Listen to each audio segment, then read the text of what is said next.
Shalom. Shalom. Semangat ya. Semangat dong. Udah mau Natalan kita. Bener gak? Iya dong, 3 bulan. Ya, seperti biasa, ambil tempat yang enak. Kita mau belajar. Belajar firman. Amin. Jangan tegang dong. Udah, yang di rumah tinggalin di rumah. Kita di sini mau belajar. Ya. Benar kata Yusuf kemarin kita cell group saya bilang Senin sampai Sabtu itu aktivitas. Sebenarnya itu ibadah kita. Ya kan? Jangan bicara ibadah cuma di gereja. Ibadah itu sepanjang hari. Dari Senin sampai Sabtu. Minggunya ini kita puncak ke rumah Bapa. Belajar. Kita pakai baju yang terbaik. Ya, menurut Tuhan, bukan menurut kita. Kadang-kadang kita selalu mikir apa sih standar kita heboh banget gitu loh. Cuman Tuhan lihat hati. Sepanjang dari Senin sampai Sabtu, bahkan puncaknya hari ini, apa yang sudah kita berikan. Amin. Kita mau belajar ya. Firman Tuhan pagi hari ini diambil dari Yosua 1 ayat 8. Saya selalu senang firman Tuhan ini. Janganlah engkau lupa memperkatakan kitab Taurat ini, tetapi renungkanlah itu siang dan malam, supaya engkau bertindak hati-hati dengan segala yang tertulis di zamanmu dan di dalamnya, sebab dengan demikian perjalananmu akan berhasil dan engkau akan beruntung. Amin. Ya. Tukar nih. Serius banget sih, kalau ditukar ini langsung diliatin mic-nya. Bukan kampanye ini ya, biru loh ini. Takutnya kampanye dibilang. Tadi dibilang Yosua 1 ayat 8. Ya. Saya berkhotbah pagi hari ini dengan judul menjadi pribadi yang berhasil dan beruntung. Tema besarnya bijak dalam pengelolaan. Menarik ke belakang lagi, temanya masih ingat? Berartinya sebuah kepercayaan. Tuh, saya lihat tuh, benar sih Pak Robin nih. Hah? Saudara, tema yang dibuat di gereja ini nggak ada yang kebetulan. Semua sudah ada yang direncanakan. Khususnya buat gereja lewat gembala. Ya. Berartinya sebuah kepercayaan itu, ingat ya, banyak. Masih ingat nggak? Bulan lalu. Pak, boro-boro bulan lalu, Pak, minggu lalu aja saya lupa khotbah siapa itu. Ya. Tema ini nggak ada yang kebetulan. Ini sebenarnya menurut saya, koreksi saya ya Pak Gem, saya sih dapatnya ini lanjutan bulan lalu. Kalau bulan lalu diajarkan berharganya sebuah kepercayaan, hari ini kita harus bijak dalam pengelolaan. Apa sih tujuannya? Ya sih. Makanya saya bilang, khotbah pagi hari ini saya bilang menjadi pribadi berhasil dan beruntung. Karena banyak orang yang berhasil belum tentu beruntung. Amin. Jadi kalau orang dulu bilang hoki loh. Bukan hoki yang kita yang buat, tapi Tuhan yang kasih. Ya, jadi harus tahu ya, hoki, keberuntungan itu Tuhan. Jadi jangan anggap semuanya kita. Hari ini kita mau menjadi pribadi yang berhasil dan beruntung. Coba dong lihat kiri kanannya, bilang, berhasil dan beruntung. Hah? Jangan mau berhasil doang, nggak ada beruntungnya. Karena banyak orang berhasil nggak beruntung. Pak, contohnya apa Pak? Banyak orang punya uang tapi nggak bisa nikmati. Tapi kita mau berhasil dan beruntung. Apa yang kita hasilkan berhasil dan kita bisa nikmati. Amin. Ya. Mau kan mau belajar menjadi pribadi yang berhasil dan beruntung? Coba. 3.000 orang. Hah? 3.000 orang kan? Itu yang nggak kehitung loh. Yang kehitung berapa nih? Serius banget nih. Saya mencoba mengajak saudara belajar firman itu slow, tapi ngeresep. Kata orang sana ngeresep, nggak tahu deh. Kalau yang tukang masak tahu udah ngeresep. Ya, apalagi yang biasa buat opor ayam lama. Ya, yuk. Yang pertama, menjadi pribadi yang beruntung, berhasil dan beruntung, itu kita harus bijak mengelola diri sendiri. Bijak mengelola diri sendiri. Katakan ke diri sendiri, saya harus bijak. Ya, Pak, maksudnya gimana sih, Pak? Sebelum menjadi yang lebih hebat, kita harus bisa kelola diri kita sendiri. Kalau punya mulut, dijaga. Manage. Yang nggak perlu keluar, jangan dikeluarin. Begitu juga punya telinga. Dengarlah apa yang selayaknya kita dengar. Kalau orang lain ngomong apa, yang nggak perlu kita dengar, nggak usah kita dengerin. Ya, mata. Apa yang nggak perlu dilihat, nggak usah dilihat. Amin. Kadang-kadang kita nggak bisa manage diri kita sendiri. Mohon maaf nih.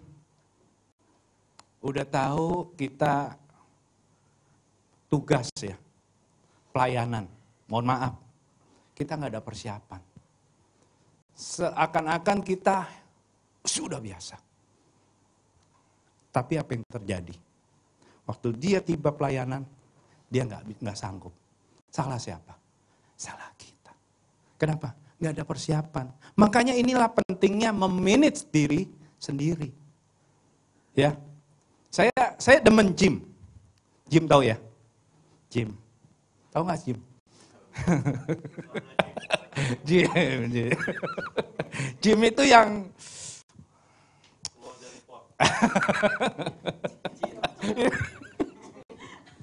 aduh, bagem. Ya, gym. Saya orang nge-gym itu yang perlu konsisten. Anda hari ini ngangkat beban, nggak langsung berubah tuh badan. Seminggu belum tentu. Sebulan belum tentu. Tapi nanti pada waktunya badan itu akan terbentuk sendiri. Konsisten. Begitu juga kita, pelayanan. Harus ada persiapannya. Ya, yang singer, mohon maaf nih, saya selalu ngomong istri saya, singer, jaga suara. Makanya sampai sekarang dia jaga, nggak minum air dingin, jarang sekali makan gorengan. Kenapa? Supaya nanti pada waktunya dia tugas, suara itu akan keluar dengan indah. Kadang-kadang kan kita lupa ya, udah tahu jadi WL, makanya gorengan. Apalagi menggoda tiap hari Sabtu kita ada kegiatan, bawaannya pasti gorengan, entah tahu, entah apa gitu. Apalagi tiap minggu. Yang jualan gorengan konsisten banget tuh. Ujung-ujungnya pada batuk. Waktu tugas enggak. Saudara, saya nggak salahin. Tapi setidaknya kita prepare, minute diri kita. Persiapkan. Siapa yang pagi hari kalau bangun masih beresin tempat tidur? Waduh, syukurlah anak muda ada gitu loh. Kalau yang sudah makan banyak asam garam, asam garam apa asam garang?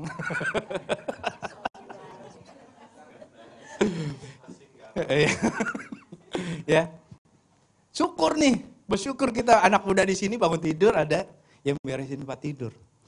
Terlebih untuk wanita ya. Dulu orang tua saya bilang, kalau mencari pasangan, cari. Yes. Itu loh. Tandanya Pak Irwan nyambung sama saya. Ya, konsen gitu loh. Ini loh. Kenapa? Dia aja udah perhatian sama diri dia. Tandanya dia bisa perhatian sama orang lain. Begitu juga sebaliknya. Wanita, lihat cowoknya. Dia jaga badan nggak? Kalau dia nggak bisa jaga badan, tinggalkan. Makanya pandai-pandailah memanage diri sendiri. Bangun pagi. Ya, saya tukang ngopi, tapi saya tahu aturan minum kopi. Sehari berapa? Karena kalau udah over, istri saya yang ngap-ngap. Nyap-nyap aja. Udah tahu sakit mah minum kopi mulu. Saya batasin. Sehari berapa, Mam? 3. Tapi kalau udah 5, udah ngoceh ya. 5. Udah nggak sekalian buka warung kopi aja kita. Ya, manage, kontrol. Jangan sampai yang over. Benar nggak? Benar nggak sih? Kadang-kadang kita nggak sadar, nggak bisa ngontrol diri sendiri. Yang tadi saya bilang, apalagi sudah masuk dunia pelayanan, manage. Bagaimana Anda bisa mengelola diri Anda kalau Anda sendiri nggak mau mulai. Saya dulu perokok. Kayaknya pada nggak percaya deh kalau saya ngerokok. Benar saya ngerokok dulu. Benar. Mau saya buktiin nggak? Ya. Kalau saya nggak niat berhenti, saya nggak akan pernah berhenti ngerokok.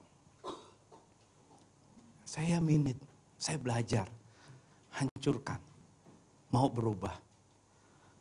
Kalau kita sudah nggak bisa, nggak mau belajar untuk manage diri sendiri, aduh, ya pagi hari ini sesimpel itu Anda mau menjadi orang yang berhasil dan beruntung, ayo sama-sama manage diri sendiri, bijak dalam mengelola waktu. Kalau minggu kemarin Pak Gem selalu ngomong waktu. Hari ini kita sama-sama yuk belajar. Kamu itu menjadi pribadi punya siapa sih sekarang? Katanya punya anaknya Tuhan ya. Ya, ingat ya, saya teringat bukan perumpamaan, waktu Tuhan Yesus ditanyain sama ahli Taurat ya, kalau nggak salah. Tolong koreksi saya harus bayar pajak kemana? Benar kan? Akhirnya dikasih koin ya. Sebelah itu ada gambar kaisar, sebelah itu ada gambar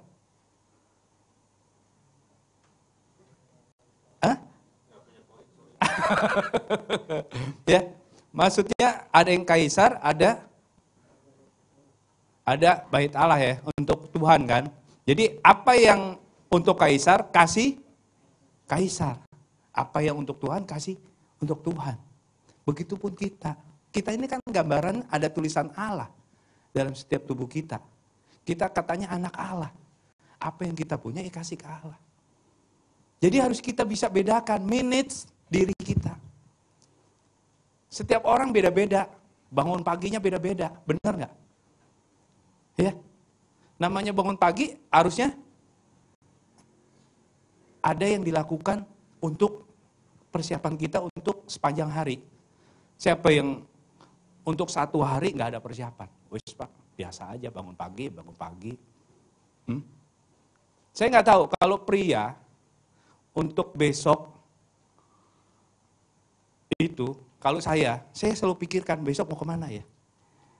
Mau ngapain ya? Saya nggak tahu wanita. Pernah nggak berpikir gitu? Kalau saya sebagai seorang sales, saya akan pikirkan besok mau ngapain sih? Jadi saya tahu waktu saya, jam sekian. Setelah sekian lama, jadi membuat saya semakin bisa merasakan, oh saya ini waktu saya berharga. Jangan sampai kita nggak ada persiapan sepanjang hari, ujung-ujungnya habis. Kok begini-begini aja. Hari ini kita belajar, Anda mau jadi berhasil dan beruntung, minute. Kalau bahasa kerennya, minute yourself. Benar ya Pak Elan ya? Benar ya? Karena action saya beda. Eropa Tenggara. Bukan timur, bukan selatan, bukan tenggara gitu loh. Ya. Atur diri sendiri. Hari ini yuk mulai. Yang malas-malasan bangun. Bangun apa pagi? Kalau hari ini kita bisa belajar, besokannya akan terbiasa. Terbiasa. Kalau sudah terbiasa, nggak ada yang berat. Amin. Ya, di sini Yosua 1 ayat 8 dikatakan dia harus renungkan firman, harus lakukan supaya dia berhasil dan beruntung. Kenapa? Ini kan Yosua kan waktu itu ditinggal Musa. Musanya wafat, dia diperintahkan untuk ngambil Kanaan. Nggak ada pembelajaran, tapi Tuhan perintahkan, yuk. Kita pun sama. Kalau di depan sana ada Goliat yang harus kita lawan, kita ikuti. Maunya Tuhan kayak mana? Supaya apa? Kita menang. Kita berhasil. Kita beruntung. Bagaimana? Kita maintain diri kita. Waktunya istirahat ya istirahat. Jangan waktunya istirahat kita ngeliatin TikTokan. Kapan istirahatnya? Ya. Waktu itu berharga. Menit waktu sudah kemarin diajarin. Hari ini yuk sama-sama. Maintain yourself. Manage yourself. Amin. Ya, itu yang pertama. Yang kedua, bijak pengelolaan dalam keluarga. Amin. Anda mau berhasil dan beruntung, nggak usah melihat orang lain, lihat dulu keluarga kamu. Saya selalu bilang dalam pelayanan, kalau Anda mau pelayanan, pelayanan dulu dalam keluarga. Kalau Anda dalam keluarga nggak bisa melayani, nggak usah pelayanan. Bikin malu Tuhan. Sangat keras saya selalu ngomong begitu. Kenapa? Kalau Anda dalam keluarga aja nggak bisa melayani satu dengan yang lain, aduh, bikin malu. Saya nggak mau bikin malu Tuhan, makanya saya mau bijak ngelola keluarga dulu. Pak, maksudnya apa sih Pak ngelola dalam keluarga? Saya kan belum punya keluarga. Ini bukan bicara keluarga kita harus jadi kepala rumah tangga. Ini bicara masalah fungsi dan posisi kita. Kalau hari ini kita menjadi kepala, berfungsilah menjadi kepala keluarga. Pak, anjurannya di mana? Banyak baca Alkitab di Efesus. Itu semua diterangkan. Kalau hari ini kita jadi bapak rumah tangga, berfungsilah sebagai bapak rumah tangga. Jangan dibalik-balik. Kalau hari ini jadi ibu rumah tangga, jadi ibu rumah tangga. Jadi pendoa, jadi penopang. Jangan ditukar-tukar. Selama Anda ditukar-tukar, aduh, repot. Begitu juga anak. Kalau tahu anak sebagai posisinya sebagai anak, fungsinya sebagai anak, dia akan nggak berlaku sebagai orang tua. Kadang-kadang anak begitu ya. Dikasih waktu, kasih hati, kelakuannya udah kayak bapak-bapaknya. Ya, banyak ngatur. Kita suruh, malah balik suruh. Kan kurang asam. Untung anak saya nggak begitu. Kalau anak saya begitu, iya kan? Benar nggak? Kalau kita sebagai orang tua, kita berfungsilah sebagai orang tua. Ngajarin, didik, ya sebagai orang tua. Bagaimana sebagai orang tua ngajarinnya? Kita kasih contoh. Karena selalu dikatakan, anak itu adalah pencontoh terbaik di dunia. Bapaknya kayak mana, dia akan lihat bapaknya kayak mana. Kalau besok-besok Anda lihat Marco demen ngebanyol, gak heran. Bapaknya begini. Ngebanyol. Kelihatannya aja anteng anak saya tuh. Hari ini ulang tahun, makanya saya bawa dia. Dia ada waktunya, ngebanyolnya lebih gila dari saya.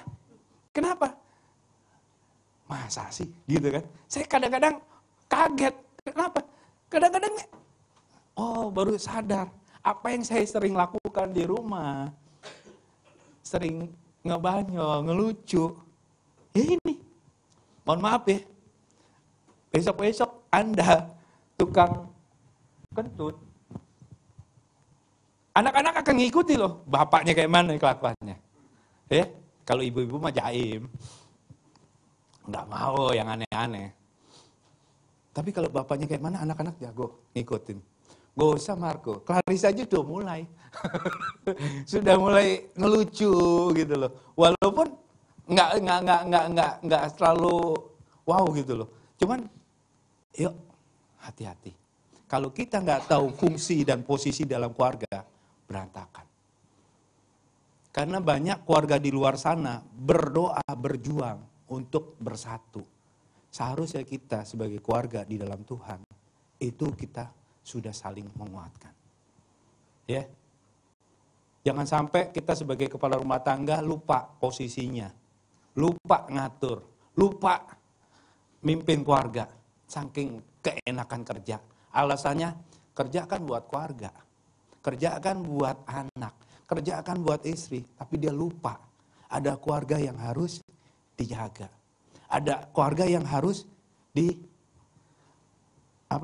dipimpin. Iya kan? Dulu selalu bilang mama saya, dia itu aman senang kalau ada suaminya. Masalah apapun kalau ada suaminya dia merasa kayaknya aman gitu loh. Pernah nggak sih ngerasain bapak-bapak dibutuhkan? Atau istrinya merasa nggak butuhkan suami? Kalau saya ngerasa, iya. Kita sebagai keluarga paham harus ngerti posisi. Jangan keenakan. Jangan lupa. Itu kan udah Pak, udah biasa. Enggak. Selalu namanya persiapan dalam keluarga dari awal sampai sekarang itu butuh persiapan. Tanggal 18 kemarin saya 20 tahun wedding anniversary sama Bu Evelyn. Tepuk tangan dong buat Tuhan. Saya selalu ngomong sama istri saya, kalau bukan Tuhan, saya nggak mungkin bisa bareng. Kalau hari ini Anda masih dengan istri yang sama, ucap syukur. Boleh itu amin tuh. Ya. Seindah-indahnya pelangi, lebih indah sinarnya matahari. Seindah-indahnya di luar sana, lebih indah istri sendiri. Kayaknya nggak ada yang ini. Ya, makanya ngucap syukur. Kalau hari ini Anda punya pasangan yang terbaik, itulah yang Tuhan kasih. Jangan pernah dibanding-bandingin. Ya, 20 tahun itu waktu yang luar biasa bagi saya. Kalau saya selalu ngomong sama istri saya, 2 perasaan 1 tujuan. Kok kayaknya ini ya, kayaknya agak aneh gitu ya. Agak lain gitu. Saya kadang-kadang, ini cara saya orang bilang saya itu nggak romantis. Tapi saya akan berusaha romantis buat istri saya. Kenapa? Ya memang gitu, naturnya. Saya selalu ngomong kan waktu ibadah keluarga, wanita itu nggak cuma hanya dicintai, tapi dimengerti. Makanya saya selalu ngomong, ayo, saya nggak akan jadi orang lain yang lebih, tapi saya akan berusaha menjadi yang terbaik buat dia. Karena yang lebih dari saya itu banyak, tapi yang terbaik hanya satu di dunia. Amin. Makanya manage yourself and your family. Pak Gem kalau saya ngomong gitu bingung. Kenapa? Anda nggak akan berdampak hebat di luar sana kalau diri Anda sama keluarga Anda bohong-bohongan. Maksudnya apa? Banyak di luar sana hebat, jago banget khotbah. Semua jemaatnya happy, tapi apa yang terjadi? Keluarganya berantakan. Dianya jatuh dalam pencobaan. Kita berdoa di sini ya, semua jemaat di sini jangan sampai wow di luar, hancur di diri sendiri sama keluarga. Saya berdoa Tuhan kasih kekuatan lebih buat kita untuk sama-sama terus berpegang teguh sama firman. Ya, diri sendiri kalau sudah bisa manage keluarga, anak-anak juga harus paham fungsi dan posisinya. Kalau Anda sekarang sekolah yang baik, sekolah, Anda nggak pernah tahu perjuangan orang tua cari uang kayak mana. Pokoknya Anda sekolah aja. Anda butuh berapa, orang tua itu akan sekuat tenaga untuk cari dananya. Anda kan nggak pernah tahu. Orang tua pagi, siang, malam doain. Bukan hanya doa, mikirin besok bayaran. Kalau Anda sia-siakan, aduh, terkutuk Anda. Saya ngalamin. Karena saya ngalamin, makanya saya siapkan untuk anak-anak. Gitu loh. Apakah anak-anak pernah berpikir, bapaknya kayak mana, mamanya gimana? Mungkin 1-2 ya. Tapi saya berharap anak-anak GKHUM itu mengerti posisinya, fungsinya sebagai anak. Kenapa sih orang tua mengusahakan anak-anak sekolah? Pak, orang sukses kan nggak perlu sekolah. Betul. Banyak orang bilang orang sukses nggak harus sekolah. Tapi dengan sekolah, kita akan memperluas kesempatan kita untuk sukses. Makanya saya selalu berusaha anak-anak saya untuk saya sekolahkan setinggi-tingginya apa? Supaya kesempatannya semakin besar untuk sukses. Ini loh fungsinya sekolah. Ya, anak-anak mengucap syukur kalau sekarang Anda nggak putus sekolah. belajar yang baik. Karena kedepannya Anda akan menjadi anak kebanggaan untuk keluarga. Jadi orang tua juga adem. Ibaratnya kalau meninggal pun dia senyum. Saya berhasil. Anda pernah berpikir nggak kalau Anda sebagai anak muda menjadi anak muda yang fail? Sedihnya itu bukan sakitnya di sini, sedihnya. Sakit mah bisa diobati, tapi sedihnya itu siapa yang ngerti? Ya, anak muda. 2.000 orang tuh anak muda. Ya, jadi kebanggaan orang tua. Amin. Ya. Pas nanti kan habis ibadah umum, yuk saya ngajar lagi. PK-nya jangan lupa pegang. 2 kali. Makanya saya selalu persiapkan. Ya. Saya diminta untuk anak muda, monggo. Tapi jangan yang sekarang, beda lagi seasonnya. Ya. Back to Bible. Bukan back to laptop, back to Bible.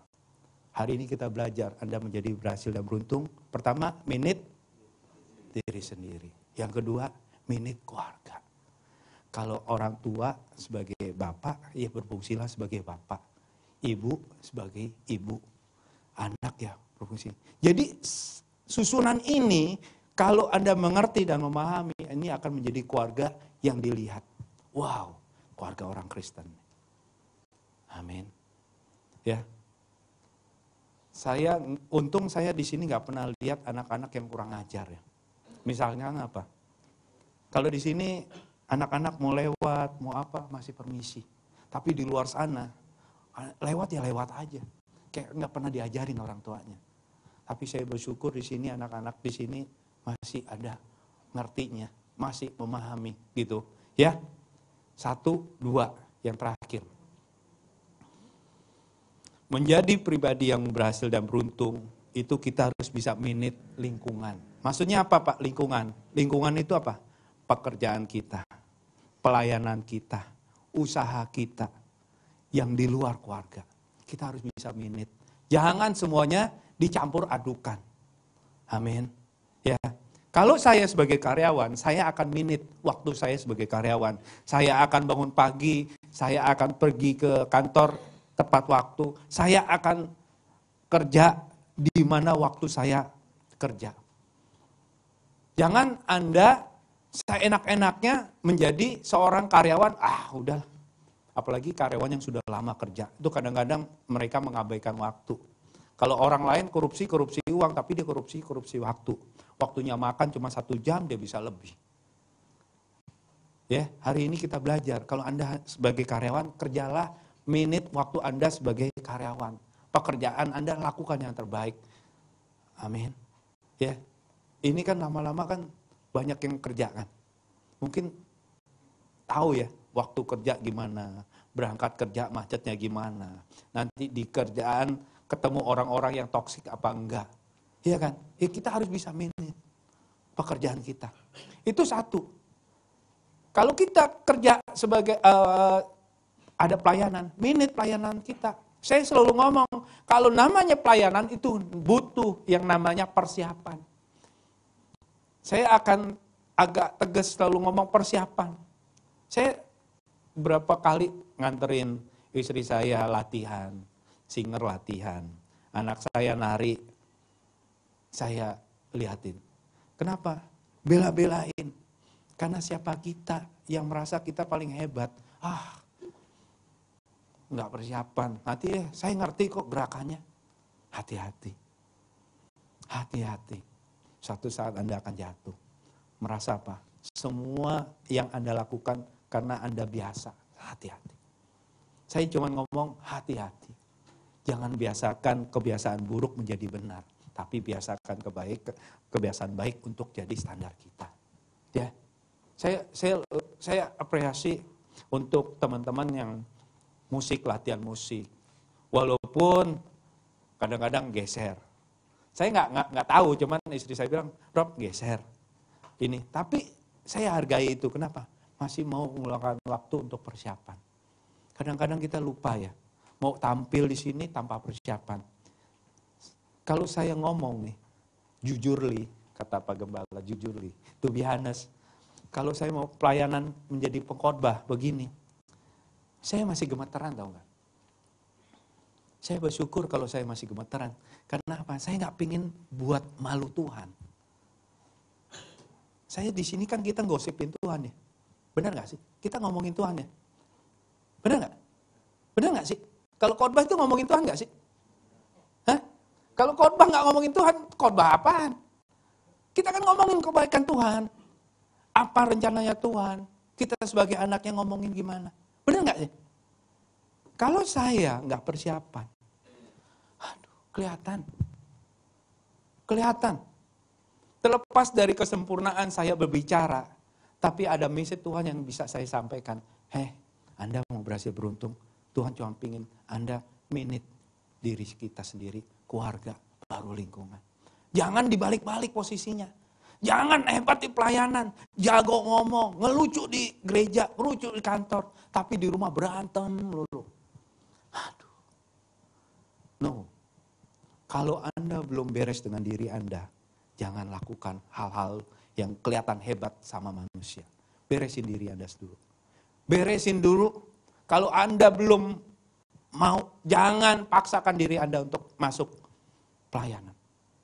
Keluarga Anda pun begitu, beresin dulu. Jangan bikin malu Tuhan.